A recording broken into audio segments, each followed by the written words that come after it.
គ្រប់នឹងជំរាបសួរពុកម៉ែមីមីបងប្អូនទាំងអស់គ្នាជាទីគោរពនិងជាទីស្រឡាញ់បែកគ្នាមួយរយៈទៀតហើយថ្ងៃនេះខ្ញុំធ្វើវីដេអូចេញជាវតាក់ទងនឹងខ្នាយរបស់ខ្ញុំណា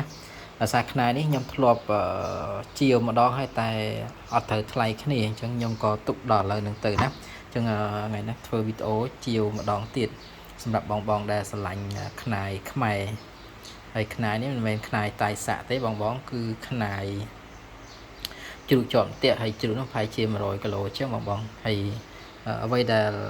វាមានបញ្ហាគឺសាប់ស្វាយឥឡូវនេះទេបងប្អូនបាទសាប់ស្វាយឥឡូវនេះណាហើយម្ចាស់ដើមគាត់បិទកៅ502តែមកនៅជាមួយខ្ញុំហើយខ្ញុំប្រសិទ្ធិលោកបាន7វត្តដែរអញ្ចឹងស្នាមហ្នឹងគឺនៅដល់ឥឡូវមានបញ្ហាទេហើយ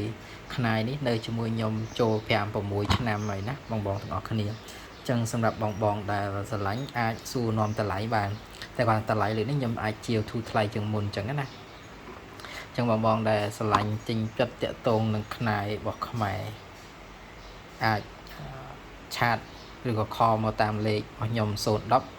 343444 066545445ខក៏បានឆាតតាម Telegram ក៏បានដែរពុះពីរលេខនេះខ្ញុំប្រើ Telegram ទាំងពីរដោយសារខ្ញុំត្រូវការលុយបងភ្លើងអញ្ចឹងខ្ញុំជាវជូនបងតម្លៃសមរម្យយើងអាចជជែកគ្នាបានខ្ញុំជាវជូនណាបាទហើយនៅខាងចុងគល់នេះគឺខ្ញុំដាក់កមួនខ្ញុំត្រាំដាក់កមួនចូលណាហើយខ្ញុំអត់មានអីវាស់ទេតែខ្ញុំដឹងតែຂະຫນាតនេះធំជាងមេដៃបងប្អូនមេដៃរបស់ខ្ញុំណាធំជាងហើយខ្ញុំជាមកគូនឹងតែម្ដងណាហើយបើសិនជាបងចង់បានអាចសួរនាំខ្ញុំតាមលេខដែលខ្ញុំបានជម្រាបជូនណា010 34343ដើម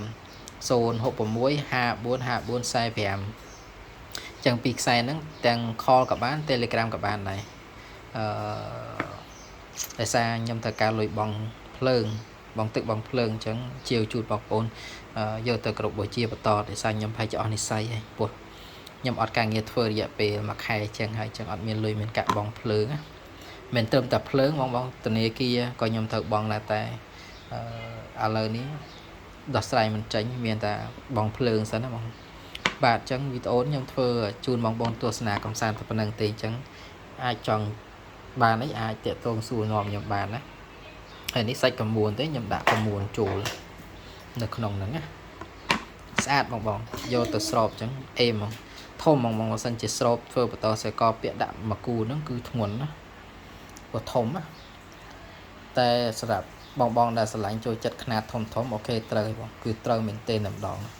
ញ្ចឹងវីដេអូនេះខ្ញុំធ្វើតែប៉ុណ្្នឹងទេអរគុណច្រើនសម្រាប់លាជួបគ្នានៅវីដេអូក្រោយៗទៀតអរគុណច្រើន